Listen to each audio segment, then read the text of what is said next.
پر لگا دیں، وقت کم اور ظاہر ہے کہ وہ گفتگو بھی کرنی ہے۔ اللہ پاک آپ کی سب کی حاضری قبول فرمائے، اور اپنی جگہوں پر آپ بیٹھیے گا، پیسے دینے کے لیے، ہدیہ نذرانہ دینے کے لیے تشریف نہ لائیں۔ ایسا نہ ہو کہ میں کچھ پیغام پہنچانا چاہتا ہوں تو پیغام اسی صورت میں ہوگا جب آپ کا موبائل سائلنٹ پر ہوگا، جب بچے خاموش ہوں گے اور آپ اپنی جگہوں پہ بیٹھیں گے۔ بعض اوقات ایک بات بندہ سامنے والے کو پہنچانا چاہتا ہے، ایک صاحب اٹھتے ہیں 10-20 روپے لے کے، نعت خوانی کا ماحول اور ہوتا ہے، بیان کا ماحول اور ہوتا ہے۔ تو آپ حضرات ذرا توجہ کیجئے گا اور توجہ سے انشاءاللہ سنیں گے، اللہ نے چاہا چند منٹ میں ڈھیروں باتیں سیکھنے کو ملیں گی۔ الحمدللہ رب العالمین والصلاة والسلام علی سید الانبیاء والمرسلین، اما بعد فاعوذ باللہ من الشیطان الرجیم، بسم اللہ الرحمن الرحیم۔ پڑھیے الصلاة والسلام علیکہ یا رسول اللہ وعلی آلک و اصحابک یا حبیب اللہ، وعلی آلک و صحابک یا سیدی، الصلاة والسلام علیکہ یا نبی اللہ، الصلاۃ والسلام علیک یا سیدی، وعلی آلک و اصحابک یا نور اللہ، وعلی آلک و صحابک یا سیدی نور من نور اللہ۔ اشکان رسول حضرت شیخ بہاؤالدین زکریا ملتانی رحمۃ اللہ علیہ، آپ نے قول ارشاد فرمایا، اور قول ایسا ہے کہ اسے کہتے ہیں سمندر کو کوزے میں بند کرنا۔ بہاؤالدین زکریا ملتانی رحمۃ اللہ علیہ فرماتے ہیں کہ جسم کی سلامتی کم کھانے میں ہے، روح کی سلامتی گناہ سے بچنے میں ہے، اور ایمان کی سلامتی سرکار مدینہ علیہ السلام پر درود و سلام پڑھنے میں ہے۔ اللہ اکبر۔ صحت چاہیے، فرمائے کم کھاؤ، روحانیت چاہیے، سکون قلب چاہیے، گناہوں سے بچو، ایمان پر سلامتی چاہتے ہو، فرمائے درود و سلام کی کثرت۔ بے شک رسول برکت کے لیے درود پاک پڑھ لیجیے، اللہم صلی علی سیدنا و مولانا محمد عدد ما فی علم اللہ صلاۃ دائمۃ بدوام ملک اللہ۔ غوث پاک رحمۃ اللہ علیہ کی 11ویں شریف کی یہ محفل ہے، ایک ایک لائن کی غوث پاک کے بارے میں 11 باتیں، اور ساتھ ہی غوث پاک کی فکر آخرت کی ایک بات کر کے میں بیان ختم کروں گا۔ آپ کے متعلق پہلی بات، حضرت غوث پاک رحمت اللہ علیہ، آپ کا نام تھا عبد القادر۔ نمبر 2، والد کا نام سید موسیٰ۔ نمبر 3، غوث پاک کی والدہ کا نام ام الخیر جناب فاطمہ رحمت اللہ علیہا۔ نمبر 4، غوث پاک والد کی طرف سے امام حسن کی اولاد میں سے ہیں، اور والدہ کی طرف سے امام حسین کی اولاد میں سے۔ کتنی باتیں ہو گئیں؟ 5۔ چھٹی شریف کی نسبت سے چھٹی بات، غوث پاک جس رات پیدا ہوئے، رمضان کی 1 تاریخ تھی اور صبح سحری تھی، پہلا روزہ لوگوں نے رکھنا تھا۔ غوث پاک کے والد سید موسیٰ کے خواب میں سرکار مدینہ علیہ السلام تشریف لائے، فرمایا سید موسیٰ بیٹا تجھے مبارک ہو، آج تیرے گھر میں جس بچے کی ولادت ہونے والی ہے وہ مادر زاد ولی ہے۔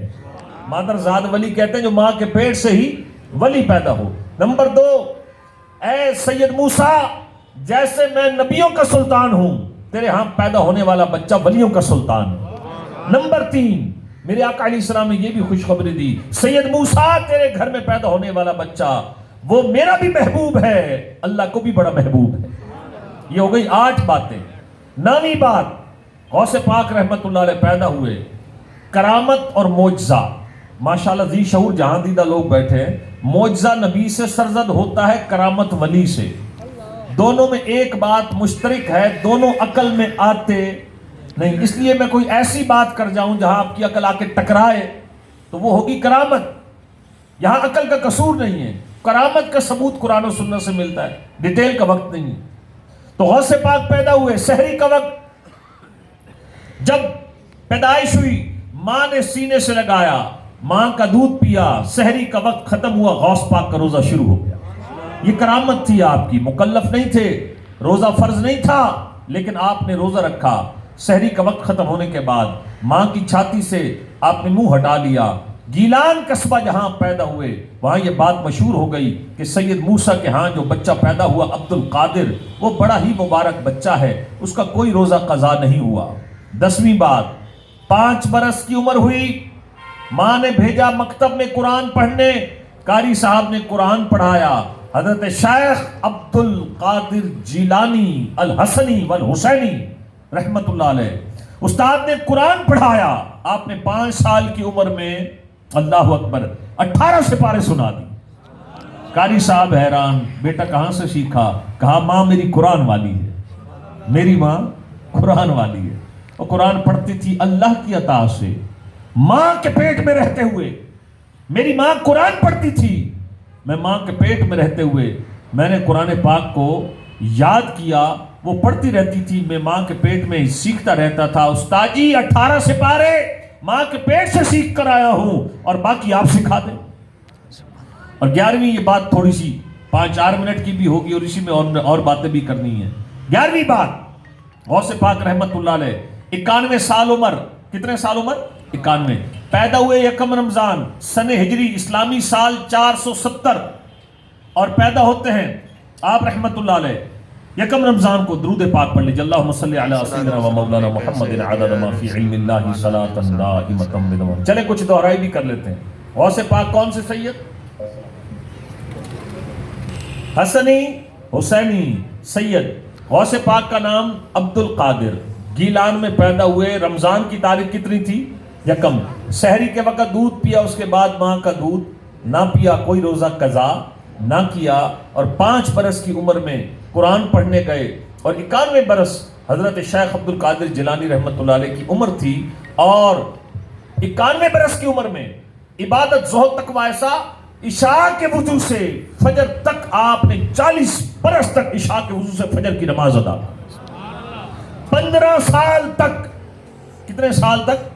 15 سال تک عشاء کی نماز پڑھتے۔ غوث پاک اپنے کمرے کے اوپر والے حجرے میں، اوپر والے کمرے میں جاتے اور عشاء کی نماز پڑھ کر اوپر قرآن کا دور شروع کرتے، قرآن پڑھنا شروع کرتے۔ یہ ولیوں کا سلطان کیسا قاری قرآن ہے، یہ ولیوں کا سلطان کیسا محبت قرآن کرنے والا ہے، یہ قرآن کا کیسا محب ہے، یہ قرآن کی زیارت کا کیسا اسے شوق اللہ نے دیا۔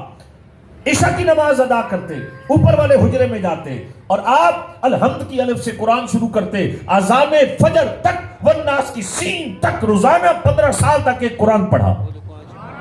اچھا، یہ تھا ایک مختصر آپ کی زندگی کے متعلق موٹی موٹی 2-4 باتیں بیان کی۔ علم دین کیسا تھا؟ سنو سنو سنو، ایک بات پلے باندھنا، ہر عالم ولی ہو یہ ضروری نہیں ہے، بات کو سمجھیں، ہر عالم ولی ہو یہ ضروری نہیں ہے، لیکن ہر ولی عالم ہوگا یہ ضروری ہے۔ جاہل کو معرفت نہیں ملتی۔ ڈھول ڈھمکے بجانے والے، تعویذ دھاگے کا کام کرنے والے، داڑھی خشخشی رکھنے والے، دین سے دور، نمازوں سے دور، اور عملیات تعویذ دھاگا اور ہے۔ جتنے ولی اٹھاؤ گے، داتا صاحب کو اٹھاؤ، کندھار افغانستان سے آئے، بہاؤالدین زکریا رحمت اللہ علیہ کو اٹھاؤ، آپ کی سیرت کو اٹھائیں، داتا صاحب کی زندگی کو اٹھائیں، پڑھیں۔ یہ 700 علماء سے بہاؤالدین زکریا نے علم دین حاصل کیا۔ بعض نام نہاد ڈبے پیر، جعلی پیر آپ کو ملیں گے، آپ کی توجہ اسی طرف رہنی چاہیے۔ ڈبے پیر ملیں گے آپ کو، اور کیا ہوگا جناب کہ معاذ اللہ نماز روزے کی بات آئے گی، سنت رسول کی بات آئے گی، گمراہ کریں گے لوگوں کو۔ اور جی طریقہ اور ہے، شریعت اور ہے، لا حول ولا قوت الا باللہ العلی العظیم۔ کئی ایسے ہیں گمراہ، نماز نہیں پڑھتے، پوچھیں جی کہ حضرت صاحب نماز کہاں پڑھتے ہیں؟ اللہ اکبر، تو آواز آئے گی جناب۔ بعض ایسے اللہ نہ ملا ہے آپ کو، ابھی تک مجھے تو کوئی ایسا نہیں ملا، لیکن آپ جیسے دوستوں سے رابطہ پالا پڑتا ہے تو پتہ لگتا ہے کوئی نہ کوئی ڈبے پیر کے چکر میں ہے۔ ہاں جی حضرت نماز، کہتے ہیں ہم تو دل والی نماز پڑھتے ہیں۔ آپ کو کیا پتا، ایسے گمراہوں سے بچو۔ گب گئے، اچھا پیر بھی پھر مرید بھی کوئی ڈب کھڑ میں، آج کل ان پڑھ قسم کے لوگ ہوتے ہیں۔ نماز ہم نے پڑھنی نہیں، ہم چاہتے پیر ایسا ملے شارٹ کٹ پہنچا دے، جو ہمیں نماز کا بھی نہ کہے، ہمیں قرآن پڑھنے کا بھی نہ کہے، ہمیں ذکر کرنے کا بھی نہ کہے، ہمیں یعنی کہ کاروبار درست طریقے سے کرنے کا بھی نہ کہے، ہمیں جناب والا بس وہ پہنچا دے کہیں نہ کہیں، وہ پھر پہنچاتے ایسا چونا لگاتے کہ بندہ دیکھتا رہ جاتا ہے۔ یاد رکھنا، ہم سنی یا رسول اللہ کہنے والوں کا عقیدہ ہے، ولی وہ جس کی ہر ہر ادا سنت مصطفیٰ۔ غوث پاک رحمت اللہ علیہ محدث، بعض علمی حضرات بھی تشریف فرما ہے، اس کو بچے کو گھر بھیج دیں، ٹائم پورا ہو جائے گا یہ۔ اللہ اکبر، توجہ کیجئے گا۔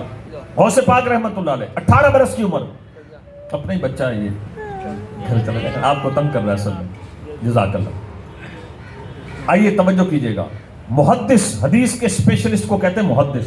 محدث ہیں محدث ابن جوزی رحمۃ اللہ علیہ. یہ پہلی بار حضور غوث پاک کی محفل میں آئے. توجہ کیجئے گا ذرا عاشقان رسول. حافظ ابو العباس روایت کرتے ہیں میں محدث ابن جوزی کے ساتھ غوث پاک کی علمی محفل میں حاضر ہوا. قاری قرآن نے محفل سے پہلے تلاوت کی. غوث پاک نے اس میں سے ایک آیت مبارکہ کو ٹاپک بنایا، موضوع بنایا. اس موضوع پر جب آپ نے مفسرین کے اقوال لکھے، بیان کیے سامعین کے اندر، غوث پاک نے فرمایا ایک مفسر کا قول اس آیت کے ترجمے کے بارے میں یہ ہے، ایک مفسر کا قول یہ ہے، ایک مفسر کا قول یہ ہے، ایک مفسر کا قول یہ ہے. 1 2 3 11 قول غوث پاک نے پیدا کیے. محدث ابن جوزی اتنا بڑا علم کا سمندر تھا. تو فرسٹ ٹائم آیا تھا، وہ کہنے کا یہ بھی میں نے سنا ہوا ہے، یہ بھی میں نے پڑھا ہوا ہے، یہ بھی میں نے پڑھا ہوا ہے، یہ بھی میں نے پڑھا ہوا ہے. بڑا اسے اپنے گویا علم پر ایک طرح کا ناز تھا. لیکن 12واں قول جب غوث پاک نے بیان کیا، مفسرین کا ایک قول یہ، 13واں یہ، 14واں یہ، 15واں یہ، 16واں یہ، 17واں یہ، 18واں یہ، 20واں یہ، 35واں یہ، 38واں یہ، 29 39واں یہ، 40واں یہ. 11 کے بعد محدث صاحب کی بریک لگ گئی. لیکن غوث پاک نے کتنے قول بیان کیے؟ 40. کتنے بیان کیے؟ 40. عاشقان رسول وہ اتنے عبادت گزار. یہ بس اتنی چند باتیں کافی. اور اب جو میں آخر میں 8-9 منٹ کی بات کروں گا اذان عصر سے پہلے وہ یہ کہ 40 سال تک عشاء کے وضو سے فجر کی نماز پڑھی، روزہ کوئی قضا نہیں کیا. اور جو میں نے 1-2 منٹ کی بات کی، ایسے لوگوں سے بچیں جو گمراہی پھیلا رہے ہیں نماز روزے اس کے حوالے سے. ایسے لوگوں سے خدا را بچیں اور نماز پنجگانہ کا اہتمام کریں. بندہ مومن کے لیے سب سے بڑا تعویذ نماز پنجگانہ. ہاں، ایک روزوں سے دور، نماز سے دور، اور پھر پیر کہلائیں. پیر نہیں، پیڑ ہیں. ہمارا کوئی تعلق نہیں. عرس کسے کہتے ہیں؟ آج غوث پاک کا عرس ہو رہا ہے. کیا ہوا؟ تلاوت ہوئی ہے، نعتیں ہوئی ہیں، آپ کی سیرت کا بیان ہو رہا ہے، اللہ رسول کی ذکر ہو رہا ہے. آخر میں ہم دعا مانگیں گے، عرض کریں گے یا اللہ جو کچھ لنگر ہے، توام ہے، جو کچھ ہے، اللہ اس تمام اہتمام کو قبول فرما اور اس کا ثواب حضرت شیخ عبد القادر جیلانی کی روح کو پہنچا. اللہ جب ثواب پہنچتا ہے نبی اور ولیوں کے درجے بلند کرتا. میرے جیسے کو ثواب پہنچتا ہے، اس کے گناہ بخشے جاتے ہیں. اب آئیے عرس کو، اس کو عرس کا نام دے دیں. آپ کے میرے والد دنیا سے جائیں تو ہم عام آدمی کے لیے کہیں برسی، اللہ کے ولی کے لیے کہیں عرس. مقصد کیا ہے؟ ایصال ثواب. ابا جی کو بھی ثواب پہنچانا ہے اور حضور غوث پاک کو بھی ثواب پہنچانا. اب میرا جواب دیں گے آپ، اللہ آپ سب کو مدینے لے جائے. میرے ساتھ مل کر ذرا بولے قرآن پڑھنے کا کیا ملتا ہے؟ ثواب. سب بولے تو اللہ. قرآن پڑھنے کا ثواب، نعت شریف پڑھنے کا ثواب، درس و بیان قرآن و سنت کا کرنے کا ثواب، ذکر کرنے کا ثواب، دعا مانگنے کا ثواب، اللہ کی رضا کے لیے کھانا کھلانے کا ثواب. یہ سب کچھ ہے عرس. یہ کچھ سب کچھ ہے عرس. پھر دہرائیے، قرآن پڑھنے کا ثواب، ذکر کا ثواب، اولیاء کی شان کا ثواب، اللہ کے بندوں کو لنگر کھلانے کا ثواب، اور عرس کے نام پہ ڈھول بجانے کا. یہ سالے ثواب کرنا ہے. ڈھول بجانے کا ثواب کیا پہنچے گا؟ ہاں جی، عرس کے نام پر کوئی بار پاؤں میں گھنگرو باندھ کر باہر جناب چوڑے چماڑے مسلی قسم کے لوگ ڈانس کر رہے ہو، ناچ کر رہے ہو. وجد آیا ہوا ہے. یہ وجد نہیں ہے، شیطان تجھے نچا رہا ہے. ہمارا یہ عقیدہ نہیں ہے. پھر آپ کہتے ہیں جی آپ انہیں منع کیوں نہیں کرتے؟ تو کیا میں اور آپ ڈنڈے لے کر وہاں خانہ جنگی شروع کر دے؟ قانون ہاتھ میں نہ لے. بلکہ یہ حکومت وقت کا کام ہوتا ہے. کوئی بھی حکومت ہو جس نے اوقاف کا محکمہ قائم کیا، جو مزارات پہ ڈبے بھی لگے ہوتے ہیں وہ کھڑکا رہے ہوتے ہیں چندہ یہاں ڈالیں، اپنے ہاتھوں سے ڈالیں. حکومت کا کام ہے ایسے خرافات کو بند کرے. ہم اس عرس کو اتنا مانتے ہیں جہاں قرآن ہو، جہاں ذکر ہو، جہاں فاتحہ ہو، جہاں اللہ. یہ عرس کا کانسیپٹ ہے. ویسے شادی سنت عظیم ہوتی ہے، نو ڈاؤٹ سنت عظیم ہے. سنت کے نام پر جو بینڈ باجوں کے ساتھ برات جاتی ہے تو نکاح کا تو ثواب ہے، بینڈ بجانے کا ثواب نہیں ہے. شادی کے اور روپٹن اور مہندی کے نام پر میوزیکل فنکشن ہوتا ہے. نکاح سنت عظیم، لیکن اس کے نام پر جو خرافات ہوں گے ہم اس کو کنڈیم کریں گے، ہم اس کو غلط کہیں گے، سنت کو غلط.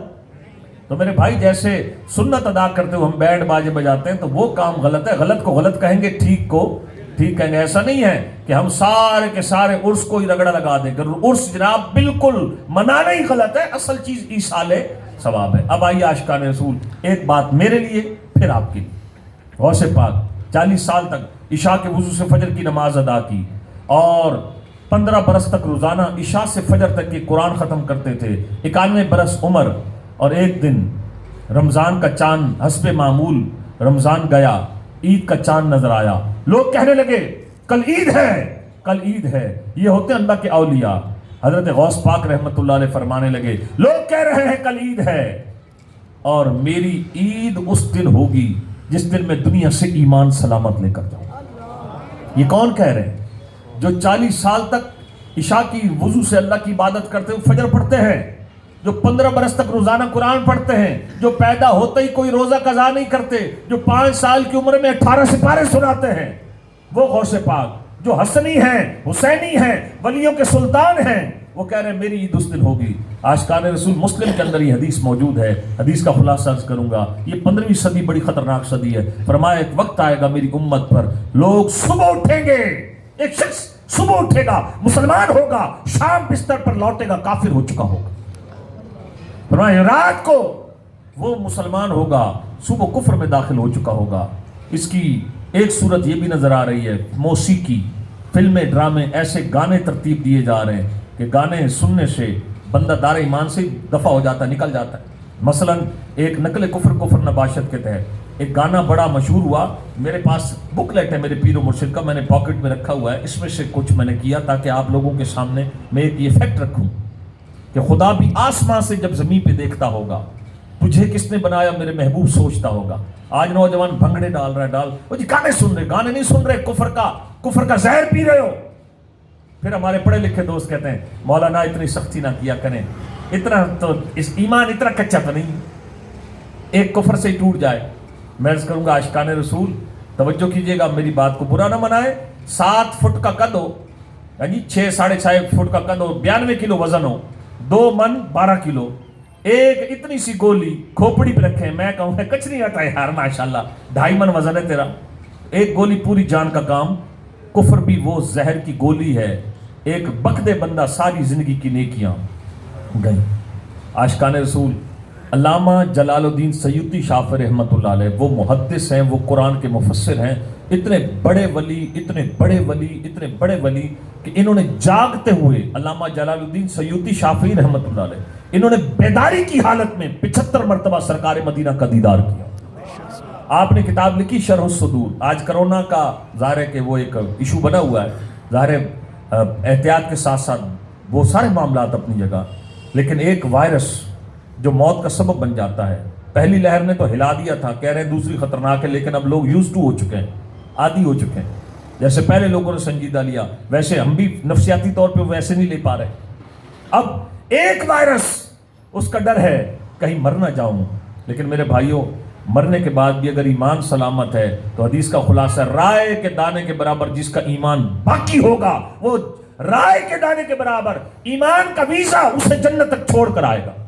یعنی مسلمان ہمیشہ جہنم میں رہ نہیں سکتا, یہ ایمان وہ ہے. شیطان چاہتا ہے یہ مسلمان رہیں ہی نہ. تو علامہ سیوطی نے لکھا, اب ڈاکٹرز نے کہا کولڈ ڈرنکس نہ پئیں, آئس کریم نہ کھائیں, بازار کی چیز یوز نہ کریں, ماسک لگا کے رکھیں. ہم نے کتنے SOPs پر عمل کیا کہ یار کہیں کرونا نہ ہو جائے. اور علامہ سیوطی تو اللہ کے ولی ہیں, 75 مرتبہ جاگتے ہوئے دیدار مصطفیٰ کرنے والے, فرماتے لوگوں 4 گناہوں سے بچنا. حضرت ان سے کیوں بچیں؟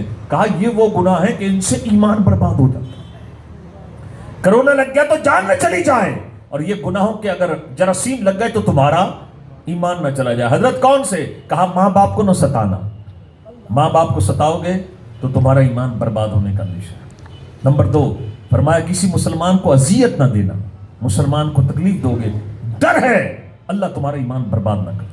حضرت تیسرا فرمایا شراب نہ پینا, شراب جو پیے گا اس کا ایمان برباد ہونے کا اندیشہ. حضرت چوتھا فرمایا نماز میں سستی نہ کرنا, نماز میں سستی کرو گے تو فرمایا تمہارا ایمان برباد ہونے کا اندیشہ ہے. 4 باتیں یاد کر لیں. پہلا کیا تھا؟ ماں باپ کو نہ ستانا. نمبر 2 شراب نہ پینا. نمبر 3 ایذا مسلم نہیں.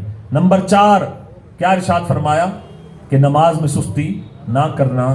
تو میرے بھائیوں غوث پاک بھی ہم سے تب خوش ہوں گے, ہم آئیں دعا کریں اصالِ ثواب کریں, یہ بہت اچھا, لیکن نماز نہ پڑھیں اور صرف 11ویں شریف ہی کریں تو غوث پاک خوش ہوں گے؟ نہیں.